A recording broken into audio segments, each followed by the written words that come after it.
This is the first TWID for the Edge of Fate. Let's jump into it and see what big Bungie news they're delivering to us now.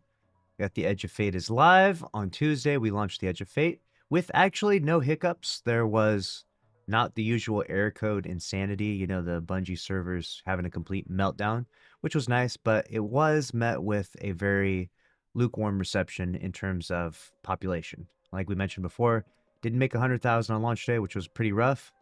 But, time will tell. We'll see if it ages well, right? This new expansion not only brings a lot of content and quality of life changes, it also kickstarts both the Year of Prophecy, which will continue when Renegades launches in December. Okay, so keep that in mind. This is the Year of Prophecy. It's about the Fate saga. So even though Renegades has a Star Wars overarching theme or elements to it, it is going to be a Destiny story, and it is going to carry on the elements from what we've seen now in regards to the 9. So our next long narrative arc that will be focused on the 9, which it's actually starting off pretty interesting. I'm looking forward to seeing what happens with this narrative, where it goes from here. Voice acting update for the Edge of Fate. So what happened was they had the SAG-AFTRA strike or whatever, right? And so they replaced Ikora's voice with the voice of Savathun, and apparently they mentioned that, but I never saw that before, so they had to fix that as well. So now they're going to be going back and adding that in later. We got the Desert Perpetual launches on Saturday. We got the raid race. It's going to be for 48 hours. I'm going to be live during it. I hope to see you all there. All right. Players who complete while contest mode is active will earn a very exclusive emblem that won't be available after the initial 48 hours. It's called Timeline's Blade. Hold on, we can't show you this one yet. Sorry, you'll understand why when you see it for the first time after the world's first race has been completed. But we can show you the third unknown emblem. It's beautiful, and it will be available to all players who complete the raid on any difficulty. Check it out. Oh, yes. This is nice. This is awesome. There were some previous leaks that we talked about, so that lines up really well. And when you do see what the contest mode emblem looks like, you'll be like, holy crap. It's going to be one of the best emblems ever. So I would highly recommend, if you haven't gotten a team together yet, try to get a team, because you're going to really want that contest mode emblem. It looks insane. But I'm not going to spoil it for you. I'm not going to, unless you want to watch the leak video that we covered. So keep that in mind. We got disabled items list. So these will be disabled during the raid race because they are considered OP, or they're having a bug right now. So we got Outbreak Perfected. Okay, a third iteration, which is the new scout rifle. Obviously, that's got bugged. Choir of One. Wow. Taking away our choir. That's insane. Icebreaker is disabled. And armor, we got set bonus perks on the collective psych armor set and distribution armor mod. Whoa. Okay. Does the new emblem look better than King's Fall day one? Dude, the new emblem for this is probably one of the best ones ever for a contest clear. It looks incredible. So keep that in mind. Choir, which was probably a go-to exotic for a lot of people, definitely disabled. Third iteration, I mean, we all knew that was going to happen, let's be honest. Outbreak's kind of a surprising one. Not sure what that is. Maybe the Siva nanites stacking, bugging out, doing extra damage. But this means that Queenbreaker's still in the mix, so keep that in mind. And Lord of Wolves. And of course, we'll be bringing you a guide before it goes live, so that way you can prepare your weapons and builds, maybe, whatever it may be, so that way you'll be ready for the raid on launch. They'll be prevented from equipping disabled fragments, and you'll be with disabled perks, but the effects will not work when in the raid. Oh, so you won't be prevented, so you can still put it on, just the effects won't work in the raid. So if you do put some of this stuff on, it won't work. Just keep that in mind.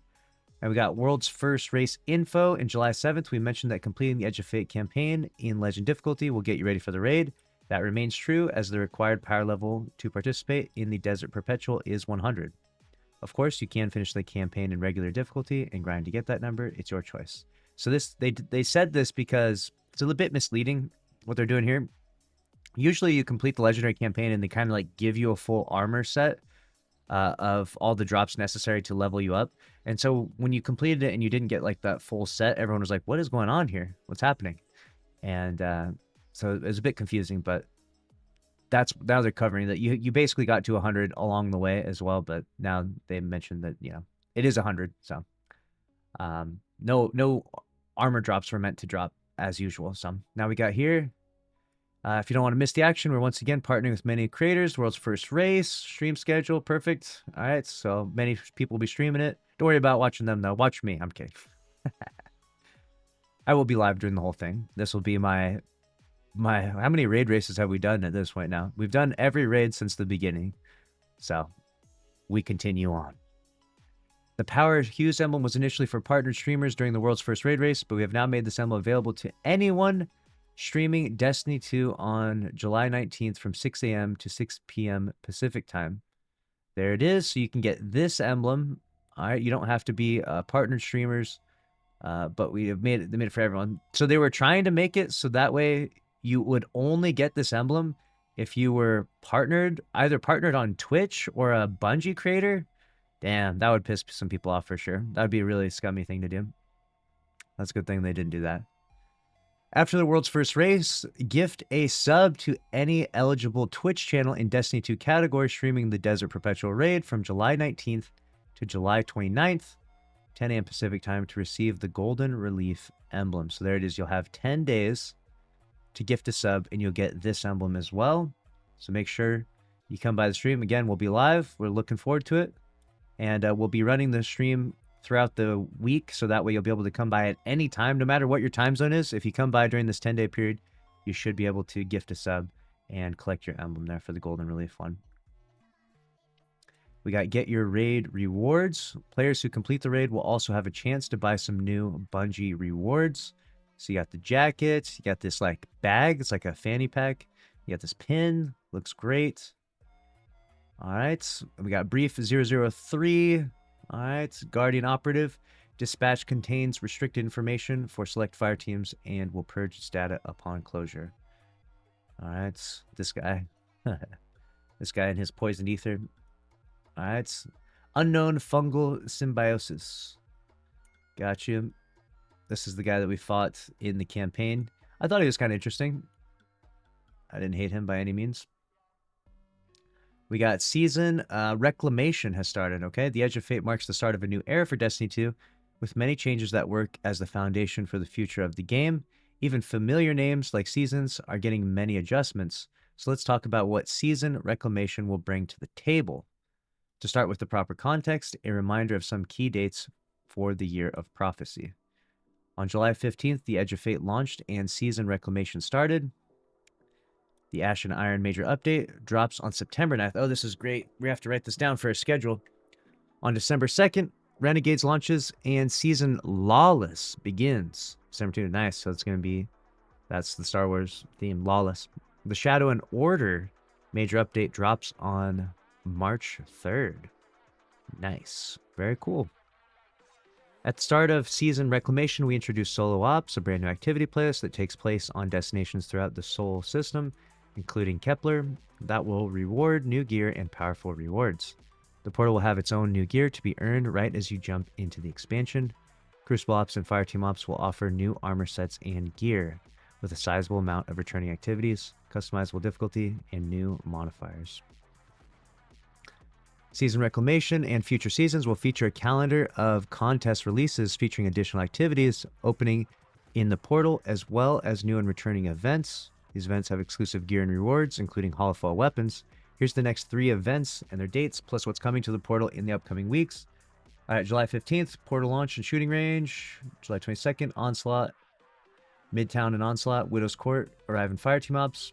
Starcross Exotic Mission arrives in Pinnacle Ops. Oh, good. We got the Arms Week event launches with the focus on hand cannons on the week of July 29th. Nice. Trials of Osiris is back with new armor sets and tiered weapons to earn. The Coil activity opens in Fireteam Ops, featuring 3 different paths to play. Weeks of August 5 to 19, the Solstice event will take place. Matchmaking opens for Grandmaster Fireteam Ops. Week of September 2nd, Heavy Metal event returns. September 9th, Ash and Iron update. Okay, good. So we got, you know what I'm saying? This is the goal. The game plan for them is to keep something happening every week in Destiny, something for you to grab.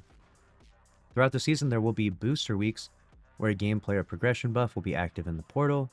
The first booster Special Surge starts next week and buffs special ammo drops and all PV activities in the portal. Nice. In the Ash and Iron Major Update, launching on September 9th, Guardians will return to the Plaguelands and participate in a new activity highlighter event, New Territory. This event sets up a brand new activity called Reclaim, a 3-player mission where resources are limited, and playing as a team is a requirement for success.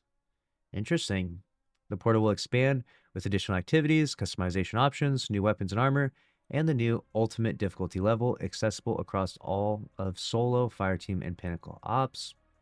Lastly, we haven't talked much about the Edge of Fate raid dropping on July 19th, and that's totally intentional as we want you to discover everything about it yourselves.